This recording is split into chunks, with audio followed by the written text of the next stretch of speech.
Hello everyone, welcome back to my channel. So today we are going to continue our second exercise, that is exercise 10B. So let's begin.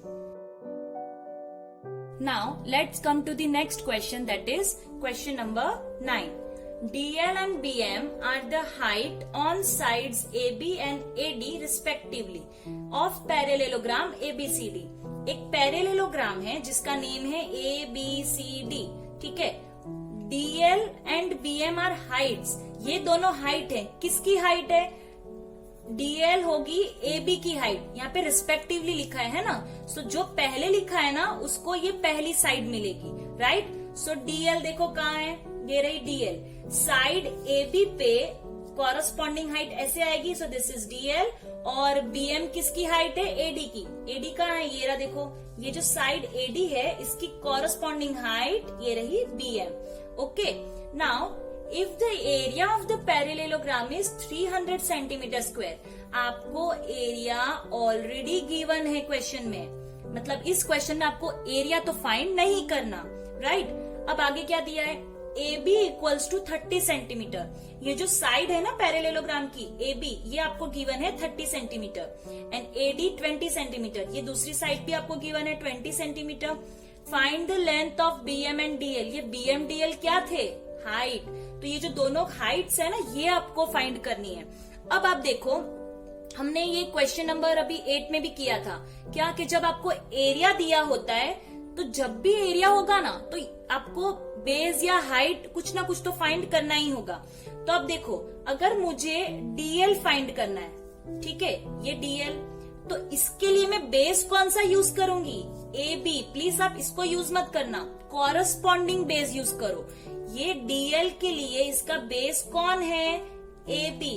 तो हम AB और area को use करके, यानी कि ये वाला बेस और एरिया को यूज करके DL फाइंड कर सकते हैं, right. So area of parallelogram equals to base into height. Area already है 300 इक्वल्स टू बेस किसको लोगे? AB. तो यहाँ लिखा AB और AB बेस का हाइट क्या है? DL. प्लीज आप BM मत लिख देना, DL, ठीक है. तो यहाँ पे लिखा DL. अब 300 as it is equals to AB का measurement 30 into DL as it is. अब देखो, ये एक वेरिएबल है, वेरिएबल के साथ एक नंबर मल्टीप्लाई हो रहा है, तो इस नंबर को इक्वल्स टू के दूसरी साइड डिवीजन में डाल सकते हैं. तो 30 को देखो मैंने डिवीजन में डाल दिया. जब आप इसको कटिंग वटिंग या डिवाइड करोगे तो आपको मिलेगा 10 सेंटीमीटर. सो DL मतलब ये जो हाइट है ना, इस हाइट का मेजरमेंट हमें मिल गया 10 सेंटीमीटर. चलो, एक तो मिल गया. अब ये जो BM है दूसरी हाइट, इसको फाइंड करना है. इसको भी इसी की तरह करेंगे क्योंकि एरिया तो सेम ही रहेगा ना पैरेलेलोग्राम का. बट इस बार आप बेस कौन सा लोगे? AD. क्योंकि देखो BM कहाँ जा रही है? AD पे. तो यहाँ पे इसको हमें बेस लेना है. So area of parallelogram equals to base into height. Area तो सेम 300 इक्वल्स टू बेस क्या है? AD and height is BM. Okay, यहाँ पे अब AD की जगह पे क्या लिखना है? 20 सेंटीमीटर. उसकी वैल्यू गिवन है और BM as it is same इसके जैसा. ये वेरिएबल है, इसके साथ मल्टीप्लाई हो रहा है, तो इस नंबर को इक्वल्स टू के दूसरी साइड डिवीजन में डालेंगे. सो 20 देखो मैंने डिवीजन में डाल दिया, राइट. जब आप इसको डिवाइड करोगे यू विल गेट 15 सेंटीमीटर. तो ये जो दूसरी हाइट थी BM, इसका मेजरमेंट हमें मिल गया 15 centimeter. Let's come to the next question, that is question number 12. In a given parallelogram PQRS, ST is altitude to the base PQ. एक पैरेलेलोग्राम है जिसका नेम है PQRS. ओके, उसमें जो ST है वो बेस PQ का एल्टीट्यूड है, ऐसा बोला है. अब एल्टीट्यूड मतलब क्या? Altitude means height. दोनों सेम ही होते हैं, चाहे वो क्वेश्चन में एल्टीट्यूड लिख के दे या हाइट लिख के दे, आपको समझ जाना है कि वो हाइट ही है. ओके, सो ये जो बेस PQ है इसकी एक कॉरस्पॉन्डिंग हाइट है ST. The area of PQRS is 120 centimeter square. इस पैरेलेलोग्राम का एरिया ऑलरेडी गिवन है. If PQ equals to 15 centimeter, ये जो PQ है बेस, ये दिया है 15 सेंटीमीटर. PT is 6 centimeter. देखो PT कहाँ है? P से T तक, मतलब सिर्फ इतना डिस्टेंस है 6 सेंटीमीटर. फाइंड ST, यानी कि ये हाइट हमें फाइंड करनी है, एंड SP, ये रहा SP. तो ये थोड़ा डिफरेंट क्वेश्चन हुआ, क्योंकि ऐसा क्वेश्चन कभी नहीं आया कि हमें ये साइड फाइंड करनी पड़े, राइट। सो सबसे पहले हम क्या फाइंड करेंगे, एसटी फाइंड करेंगे। क्यों? क्योंकि देखो हमारे पास एरिया गिवन है, बेस दिया है, और इस बेस से हमें एक हाइट फाइंड करनी है, जैसा हमने इसमें किया था। So area of parallelogram equals to base into height. Area is 120 centimeter square equals to base किसको लेना है, PQ, ठीक है, एंड हाइट ST। अगर ये हाइट फाइंड करनी है तो इसकी ही कॉरेस्पॉन्डिंग बेस लेना पड़ेगा ना आपको। So PQ is 15 and ST is we don't know, so as it is. अब देखो ये वेरिएबल है, उसके साथ ये मल्टीप्लाई हो रहा है, तो हम इसको इक्वल्स टू के दूसरी साइड डिवीजन में डालेंगे। सो 120 डिवाइड बाय 15 जब करोगे यू विल गेट 8 सेंटीमीटर। तो ये जो हाइट है ST ये हमें मिल गया 8 सेंटीमीटर। तो देखो एक चीज तो फाइंड कर ली हमने, अब हमें फाइंड करना है SP। तो देखो SP ये रहा, राइट। तो आप ये आपको यहाँ पे ट्राइंगल दिख रहा होगा, है ना। इस ट्राइंगल को मैं यहाँ अलग से ड्रॉ कर लेती हूँ। ये हमारा ट्राइंगल बन गया, और ये राइट एंगल ट्राइंगल है, क्योंकि देखो यहाँ पे ऐसा दिया है, मतलब यहाँ से भी ये राइट एंगल ट्राइंगल हुआ, ठीक है। जैसे यहाँ लिख लेते हैं S, यहाँ T और यहाँ P। ये जो इतना सा ट्राइंगल है ना, उसको मैंने अलग से बना लिया, ओके। अब PT तो ऑलरेडी गिवन है 6 सेंटीमीटर, ST तो हमने अभी फाइंड किया था 8 सेंटीमीटर, और हमें ये थर्ड साइड फाइंड करनी है, ओके। अब राइट एंगल ट्राइंगल में जब भी आपको दो साइड्स का मेजरमेंट गिवन हो, कौन सी दो साइड, जैसे इसमें दिया है बेस और हाइट, ठीक है। ये होता है बेस, ये होती है हाइट, और ये जो होता है ना इसको हम बोलते हैं हाइपोट्यूनियस, ओके। ये एक नया वर्ड है हाइपोट्यूनियस। अब तो इस थर्ड साइड जब भी फाइंड करनी है तो हम क्या करेंगे, पाइथागोरस थ्योरम को यूज करेंगे। पाइथागोरस थ्योरम में क्या होता है, दैट बेस का स्क्वायर प्लस हाइट का स्क्वायर इज इक्वल्स टू हाइपोट्यूनियस का स्क्वायर। मैंने क्या बोला, बेस का स्क्वायर यानी कि PT का square, that means this one, plus height का स्क्वायर, दैट मीन्स ST का स्क्वायर, इक्वल्स टू हाइपोट्यूनियस का स्क्वायर, दैट मीन्स SP का स्क्वायर। इन दोनों साइड्स का स्क्वायर प्लस करेंगे तो इस साइड का स्क्वायर मिलता है। समझ में आया। सो ST क्या है, 8, तो 8 का स्क्वायर, फिर PT क्या है 6, तो 6 का स्क्वायर, और SP हमें SP का स्क्वायर फाइंड करना है। 8 का स्क्वायर मतलब 8 2 से मल्टीप्लाई नहीं हो रहा, 8 को 2 टाइम्स मल्टीप्लाई करना है। 8 के ऊपर 2 है, इसका मतलब 8 को 2 बार मल्टीप्लाई करो, 8 को 2 से मल्टीप्लाई नहीं करना है। सो 8 8 जा 64। ऐसे ही 6 को 2 बार मल्टीप्लाई करो तो 6 6 जा 36 इक्वल्स टू SP का स्क्वायर हमें फाइंड करना है। जब आप इसको प्लस करोगे तो SP स्क्वायर क्या मिलेगा, 100। अब ये जो 100 है वो SP की वैल्यू नहीं है, SP का स्क्वायर यानी कि इस साइड का स्क्वायर है, तो हमें तो SP की एग्जैक्ट वैल्यू चाहिए ना।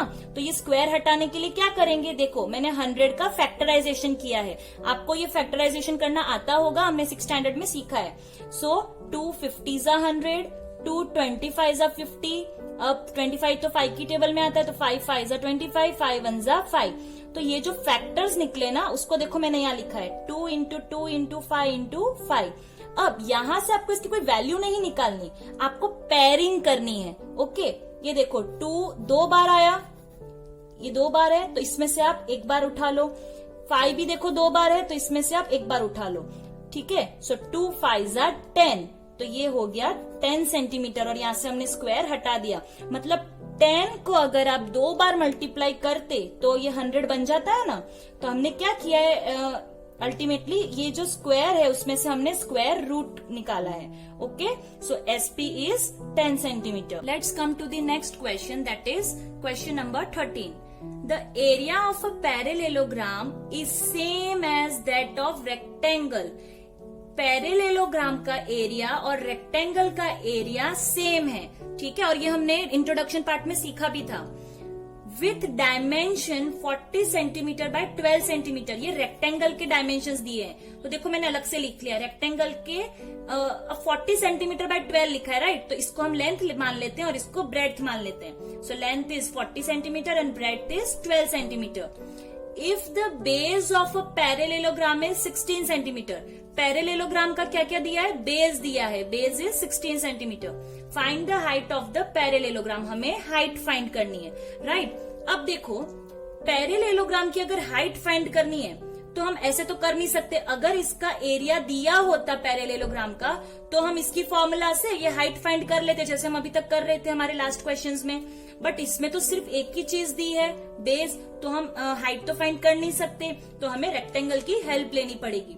अब इसमें क्या लिखा था कि पैरेलेलोग्राम और रेक्टेंगल का एरिया सेम है, तो हम क्या करेंगे, रेक्टेंगल का एरिया निकाल लेंगे और वही पैरेलेलोग्राम का एरिया होगा। So area of rectangle equals to length into breadth. Length is 40 centimeter, breadth is 12 centimeter. 40 into 12 480 centimeter square. ये अगर रेक्टेंगल का एरिया है तो ये ही पैरेलेलोग्राम का भी एरिया होगा, क्योंकि ऐसा क्वेश्चन में बोला है। So area of parallelogram equals to 480 centimeter square. अब हमें इसका एरिया मिल गया, तो अब एरिया भी है, बेस भी है, तो इसकी फॉर्मूला से हम हाइट फाइंड कर सकते हैं ना। So area of parallelogram equals to base into height. Area क्या है, 480 centimeter square equals to base 16 into height हमें फाइंड करनी है। अब ये वेरिएबल के साथ ये नंबर मल्टीप्लाई हो रहा है, तो हम इस नंबर को इक्वल्स टू के दूसरी साइड डिवीजन में डालेंगे। तो देखो मैंने इसको डिवाइड किया, जब आप डिवाइड करोगे तो आपको मिलेगा 30 centimeter. So height is 30 centimeter. Easy. Now let's come to the next question, that is question number 14। The base of a parallelogram is twice its height। हम फिर से रीड करते हैं, बेस क्या है पैरेलेलोग्राम का, ट्वाइस है। किससे ट्वाइस है, हाइट से। तो मैंने देखो यहाँ लिखा है, अगर हाइट x है, मान लो कि x है, तो बेस क्या है, ट्वाइस, यानी कि 2 टाइम्स। ट्वाइस का मतलब 2 टाइम्स, दैट मीन्स 2 मल्टीप्लाई करना है। तो अगर हाइट x है तो बेस हाइट का ट्वाइस है, यानी कि 2 मल्टीप्लाई x, तो ये 2x बन गया। Okay. Now area is given 800 centimetre, तो ये मैंने लिख दिया 800 सेंटीमीटर स्क्वायर। हमें फाइंड क्या करना है, हाइट और बेस की एग्जैक्ट वैल्यू, क्योंकि ये तो हमें वेरिएबल फॉर्म में दिया है, हमें इसकी एग्जैक्ट वैल्यू फाइंड करनी है। तो हम क्या करेंगे, हमारे पास तो एक ही चीज है, एरिया, तो हम उसी की फॉर्मूला यूज करके देखते हैं कि हमें क्या मिलता है। So area of parallelogram equals to base into height. Area is 800, base क्या है 2x and h that means height x। अब 800 equals to 2x into x। अब इधर आप प्लीज ध्यान से देखो, 2x मल्टीप्लाई बाय x है। इस x के पास एक नंबर है 2, पर इस x के पास नंबर नहीं दिख रहा ना, तो जब कुछ नहीं लिखा हो तो हम इधर क्या मानेंगे, 1x, और इधर है 2x। जब मल्टीप्लाई करते हो तो नंबर को नंबर के साथ मल्टीप्लाई करो, 2 इंटू 1 2, और x को जब x के साथ मल्टीप्लाई करोगे, जब भी सेम अल्फाबेट्स मल्टीप्लाई होते हैं ना, तो हमें कितनी बार मल्टीप्लाई हो रहे हैं, 2 बार, तो हमें उस x के ऊपर 2 लिखना होता है। ओके। और जब सेम नंबर प्लस होते हैं ना, जैसे x प्लस x, तो हम 2x लिखते हैं, लेकिन जब मल्टीप्लाई होते हैं तो हम उस जितनी बार मल्टीप्लाई होते हैं वो ऊपर लिख देते हैं पावर में। सो x into x, x square आएगा। ओके। नंबर को पहले नंबर के साथ मल्टीप्लाई कर लो, 2 इंटू 1 2। अब x इंटू एक्स क्या होगा, एक्स स्क्वायर। प्लीज आप 2x मत लिख देना, 2x कब आता है, जब वो सेम अल्फाबेट प्लस हो रहा हो। ओके। अब मल्टीप्लाई हो रहा है तो हमें वो पावर में लिखना है 2, क्योंकि 2 बार मल्टीप्लाई हो रहा है। क्लियर। सो यहाँ पे आया 2x स्क्वायर। अब ये x स्क्वायर भी एक वेरिएबल है, तो अब 2x स्क्वायर का मतलब क्या हुआ कि 2x स्क्वायर के साथ मल्टीप्लाई हो रहा है, तो हम इस 2 को इक्वल्स टू के दूसरी साइड डिवीजन में डालेंगे, तो ये डिवाइड होके क्या बनेगा, 400। तो x स्क्वायर की वैल्यू मिली 400। ऐसा हमने लास्ट क्वेश्चंस में भी किया था कि जब ये जो स्क्वायर होता है ना, मतलब कि ये 400 क्या है, किसी नंबर का स्क्वायर है, तो हमें इस स्क्वायर में से स्क्वायर रूट निकालना है कि ऐसा कौन सा नंबर है जिसको 2 बार मल्टीप्लाई करने पे ये 400 आया। तो हम कैसे फाइंड करेंगे, हमारी फैक्टराइजेशन मेथड से। मैं 400 का फैक्टराइज करूंगी, 2 200 जा 400, 200 जा 200, 250 जा 100, 225 जा 50, 5 5 जा 25, 5 1 जा 5। ये जो जितने भी फैक्टर्स हमें मिले वो मैंने यहाँ लाइन में लिख लिए। अब हमें क्या करना है, पेयरिंग करनी है। देखो ये हो गई एक फर्स्ट पेयरिंग 2 into 2, ये दूसरी पेयरिंग हो गई और ये थर्ड पेयरिंग हो गई।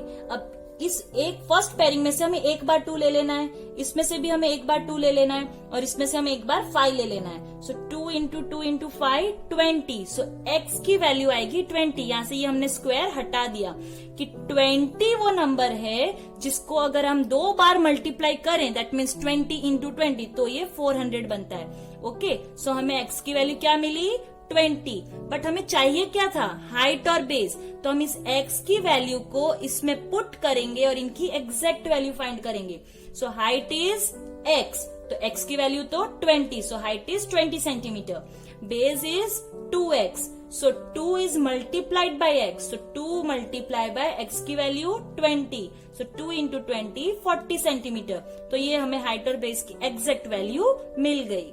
Let's come to the next question, that is question number 15.